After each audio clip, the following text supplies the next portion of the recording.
Hey everyone, it's Maurice back again with another video, and I'm still not sure if I'm going to release this on Thanksgiving or the day after or whatever. But if you see this, happy Thanksgiving. For those of you who are not in America and may not be participating in it, well, happy holidays to you. Hope you're doing well. Hope your family's doing well. Today I'm doing something a little different. I've kind of talked about it in one of my last videos, and I want to rediscover a few of the different heroes in the game. So I'm going to call this series Second Wind.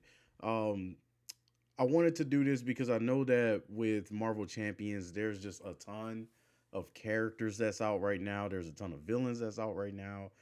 All of the different aspects have been getting so many different archetypes within those particular aspects, and there's just so much going on with the game. We're experiencing so much of X-Men right now.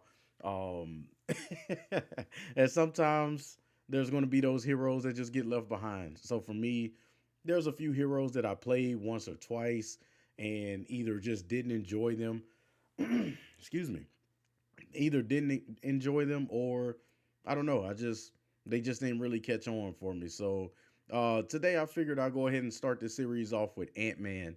Uh, when I originally played him, I thought it was okay. Like he just wasn't all that fun to me.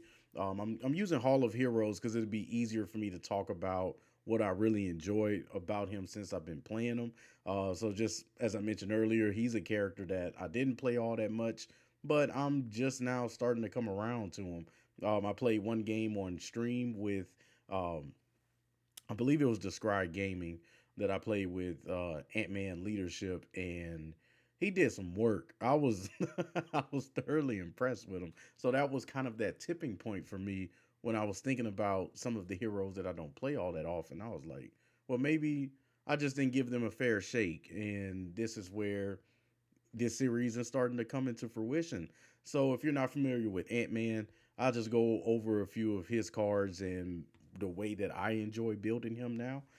So as you can see, he has these three forms. He's got his alter ego as Scott Lang, 3 recovery, 12 hit points, which is like slightly above average, 6 hand size to be expected. And every time he switches down here, he heals the damage. And then he has these two forms. He has his tiny hero form and his giant hero form, thematic as expected. So with the tiny form, he's at a 2/1/2, and whenever you change to that form, you remove a threat from the scheme. And it has 5 hand size. And then we have the giant form, to where he's a 1/3/3. And every time you switch to this particular form, he deals a damage to an enemy, and he has a 4 hand size. And I guess originally when I played him, I thought he was fine. Like I did decently well with him, but I wasn't fully in tune with his kit. He wasn't all that fun to me originally, and I don't know if that's because of the cards, the card pool haven't gotten to where I could really shine with them. But I'll have to say my favorite way of building him so far has been using a lot of the cards that come out of Ironheart's pre-con deck. I think that her cards were tailor made specifically for her because, as you can see, as she goes up in her different versions, so does her stats. They get kind of out of control.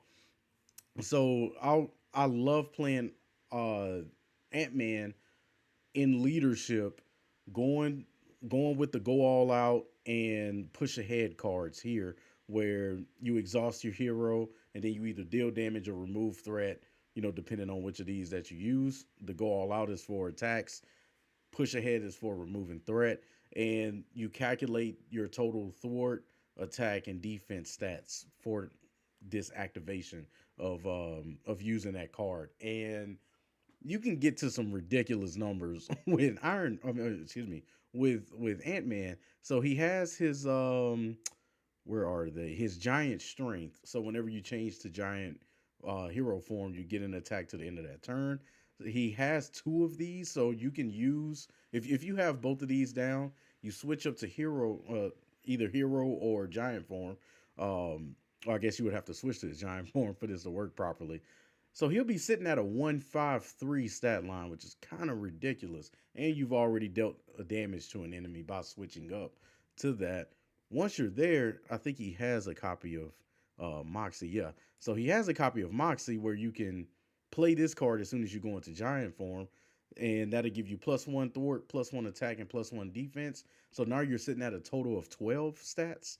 12, yeah, I guess 12 stat points.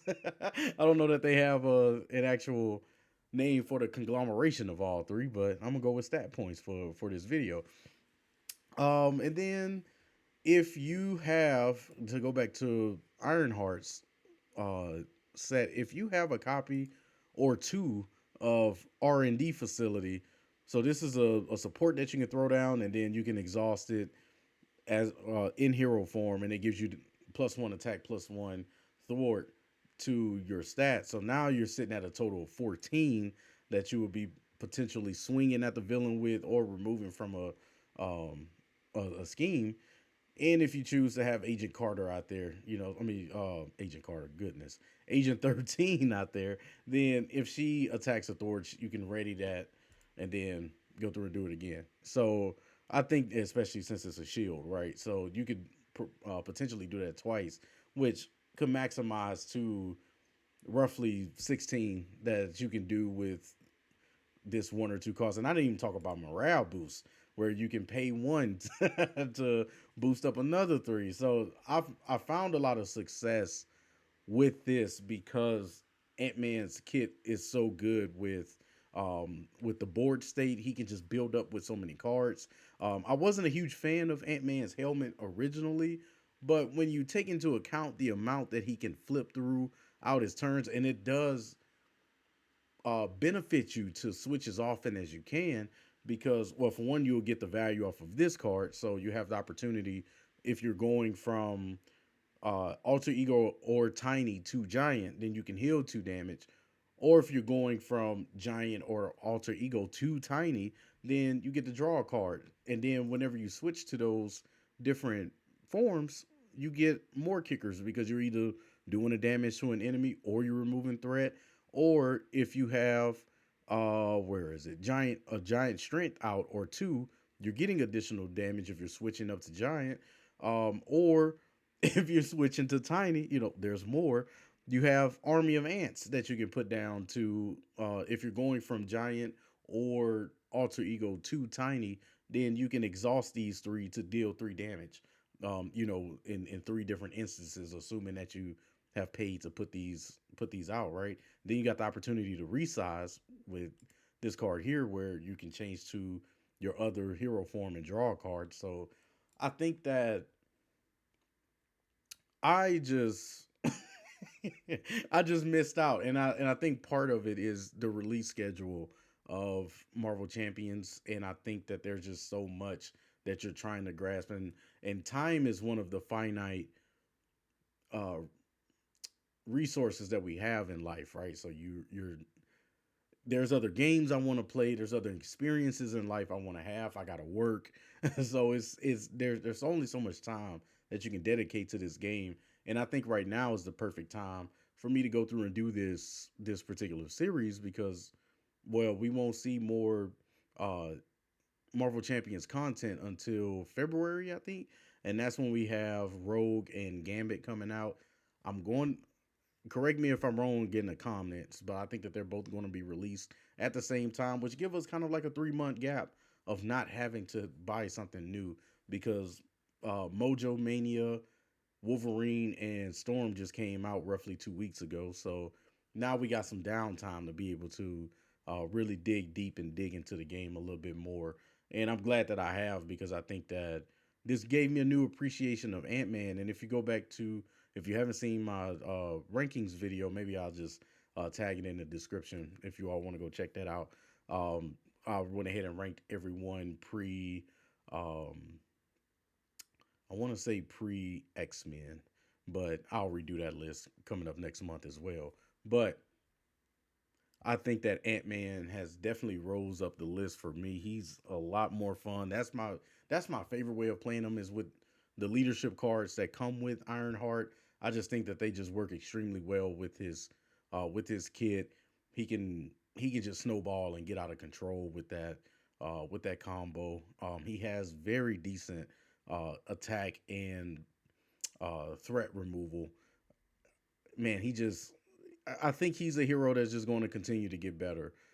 His kid is just so versatile in what he can do that it just yeah, he's just so much fun. And then with the wrist gauntlets, allows you to be able to confuse or stun an enemy uh depending on what form that you in. So if you want to roll down, you're already in tiny, then you can go ahead and confuse the enemy and then go down. Or um, if you want to stun an enemy and you're in giant form and you want to go down to alter ego, but make sure that your partner is not getting hit like crazy by the villain, then that'll give you that option as well. But Ant Man is definitely somebody that I'm open to playing with almost any time now. I just had so much fun playing with him in leadership specifically.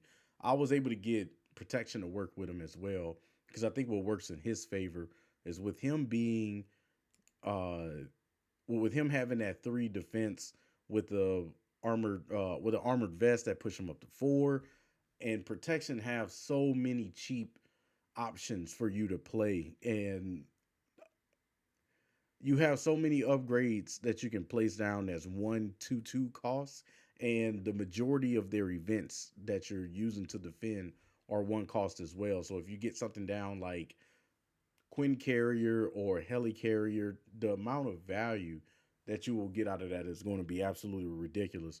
Whether if you use Quinn Carrier as a resource or if you're using Helicarrier to kind of make your engine go a little faster, where you can play an extra card each turn because you're going to be using a ton of 1 to 2 cost events, and that helps out a lot with his hand size being four. If you use one card, more than likely you're now stuck with two cards in your hand by your next hero phase. So if you can get the majority of those upgrades out, then you have the opportunity to just consistently rotate through those events as the game goes on. But yeah, so this is my first one with Second Wind. I really enjoyed Ant Man again, or I guess having going back to use him and really be able to enjoy him this time around. I'm grateful that I chose to go back and do that because he's such a fun hero. I now kind of see why so many people rank him so high in their lists. Like he's just strong,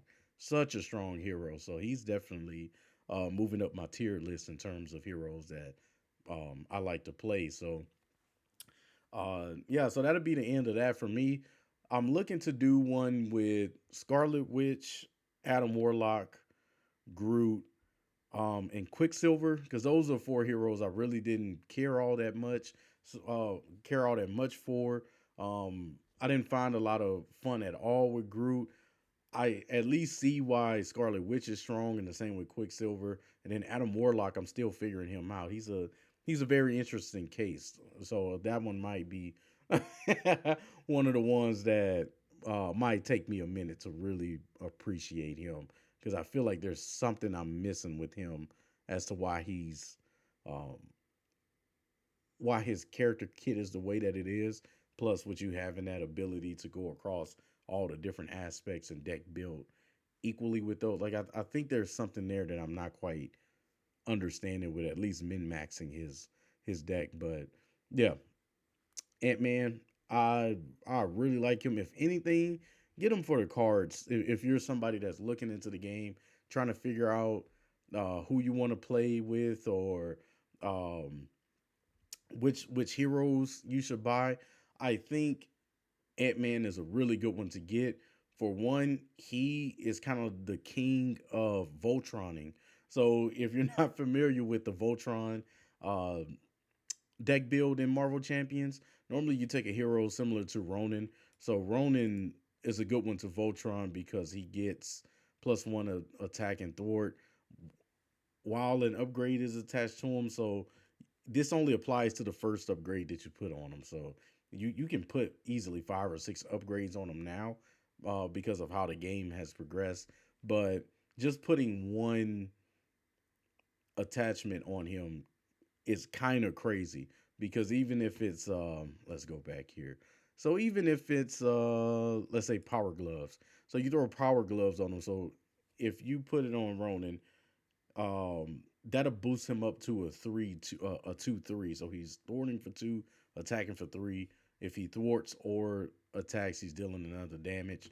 So that's just um one upgrade that's attached to him, and that can do a lot. I think the hard part with him is just trying to get him to heal, but um, that's where things like this come into play. Reinforced suit that gives him +2 hit points, so it allows him to kind of extend his life on the table a little bit more. First aids, also guides with it. So yeah, he's one of the guys that really pushes the opportunity for a Voltroning deck to really come to life. These call for aids where you can discard cards until an Avenger ally specifically comes out. So if you're trying to Voltron a an ally that's an Avenger, then that allows you the opportunity to get to them much faster by using Call for Aid, right? But anyways, yeah, I'm a huge fan of Ant Man. I think he's super strong, super fun. Definitely going to be playing more games with him. But yeah, keep an eye out for the rest of them. For the rest of the second wins I'll be putting out. I think this will give me opportunity to gain a new perspective on the game and to play heroes I don't normally care for or play, and maybe see something that actually see their value for who they are as heroes. And as I mentioned, we got about 3 months before we get more new content for the game. Potentially, maybe Fantasy Flight surprises us with something, but that give me some time to really dive deep into some of the heroes that's there instead of having to try to catch up on all the X-Men and catch up on dealing with all the different villains. I can kind of sit down and really appreciate them. So let me know what y'all think of Ant-Man. Um, I think that yeah, I think he's definitely one of the better heroes in the game for sure. Not not that I've been playing him, but yeah, if you like Ant Man, let me know why that is. If you don't like him, let me know why that is. Maybe you share some of the same sentiments as me. Like I don't know, he just didn't seem fun originally. Um, it was hard to me to figure out when to be in the right form at what time, and man, it just felt like a mess at first. But now that at least these cards with Ironheart came out, I feel like I have more direction with learning how to play him.